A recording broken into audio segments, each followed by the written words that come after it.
Dans la vidéo d'aujourd'hui, on va parler de compétences en communication, de quoi parler à un premier rendez-vous, parce que c'est vrai qu'on peut se retrouver assez bloqué avec tout ce qui est sujet du travail, sujet de la famille, des passions, et on se retrouve vite à court d'idées. Bonjour à toutes, j'espère que vous allez hyper bien aujourd'hui. Je suis Mélodie S de Séduis-toi, coach en relations amoureuses homme-femme.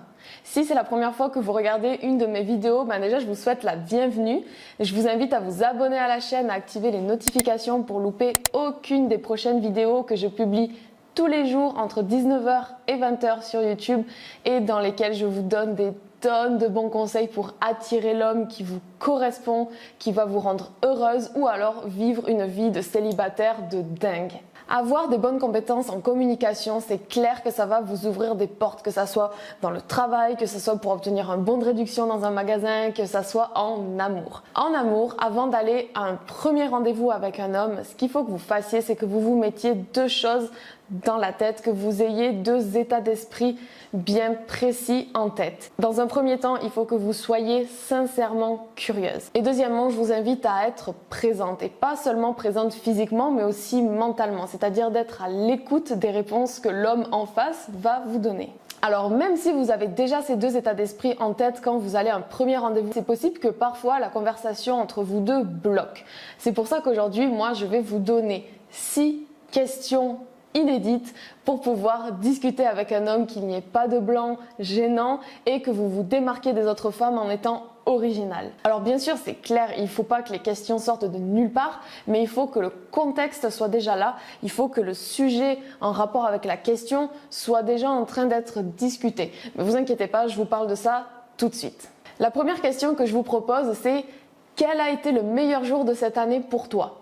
Donc là, ne posez pas la question comme ça, pouf, alors que vous êtes en train de parler de chiens et de chats, mais faites-le quand il est en train de parler de quelque chose qu'il aime. Par exemple, un sujet qui veut vraiment dire quelque chose pour lui. Par exemple, il vous dit qu'il travaille beaucoup et puis vous lui demandez: mais t'as quand même du temps pour t'amuser des fois?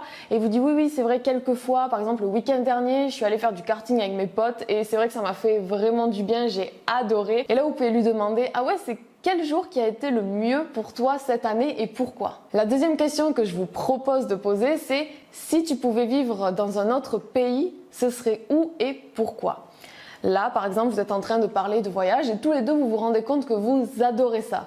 Et c'est l'occasion rêvée de lui poser cette question. La troisième, ça va être: si tu étais un super-héros, tu aurais quel super pouvoir? Personne n'a dit que les super-héros ne pouvaient pas apparaître dans la vraie vie. Par exemple, vous êtes en train de parler de Marvel, de DC, vous parlez de séries, de films. C'est le moment rêvé, quand vous parlez de toutes ces choses-là un petit peu fantastiques, de lui poser cette question. La quatrième, ça va être: quelles sont les choses que tu as accomplies dont tu es le plus fier? On le sait, les hommes et en général les humains adorent faire l'étalage de leur accomplissement, ils sont fiers de ça et ils aiment en parler.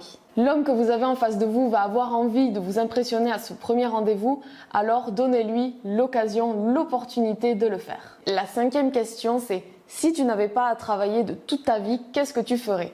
Et c'est à ce moment-là où vous allez voir qu'est-ce qui est vraiment important pour lui, quelles sont ses valeurs, quelles sont ses envies. Et vous pouvez poser cette question quand vous êtes en train de parler de vos travails respectifs. Dites-moi dans les commentaires, vous, s'il y a des questions un petit peu originales que vous posez au premier rendez-vous pour vous démarquer des autres femmes. Maintenant, je vous propose la 6e et dernière question que vous pouvez poser à un homme à un premier rendez-vous. Ça va être: quel a été le meilleur moment que tu as vécu à ton travail? Par exemple, il vous dit qu'il est vétérinaire, que c'est un petit peu difficile comme métier, mais qu'il vit des super moments dans son métier.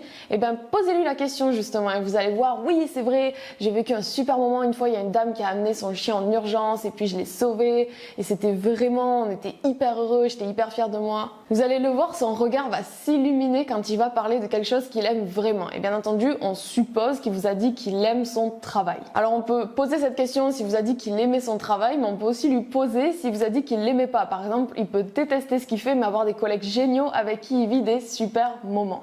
Il y a une dernière chose que je voudrais aborder avec vous, c'est si jamais vous avez une question pressante qui vous brûle les lèvres et qui n'a pas de rapport avec ce que vous êtes en train de parler, vous pouvez l'aborder comme ça, vous discutez et vous lui dites: par contre, j'ai une question qui n'a pas vraiment de rapport, mais j'ai vraiment envie de te la poser. Donc là, si vous lui demandez où est-ce qu'il aimerait vivre, peu importe dans le monde s'il pouvait et pourquoi, c'est possible que lui, il vous dise, c'est vrai, ça sort un petit peu de nulle part. Et vous, ce que vous pouvez lui répondre, si c'est vraiment ce que vous pensez, ça va être, c'est vrai que pour moi, l'endroit où veut vivre une personne en dit beaucoup sur elle. Donc ça m'intéresse vraiment de savoir où est-ce que toi t'aimerais vivre si tu pouvais vivre n'importe où dans le monde. J'espère que la vidéo vous a plu, je vous remercie de l'avoir regardée. Abonnez-vous à la chaîne, activez les notifications pour pas louper les prochaines vidéos. Likez cette vidéo, commentez-la si vous avez des questions, partagez-la à toutes vos copines qui sont un petit peu à court de sujets de discussion dans un premier rendez-vous avec un homme. Et nous, on se retrouve dans une prochaine vidéo. D'ici là, prenez soin de vous. Ciao, ciao!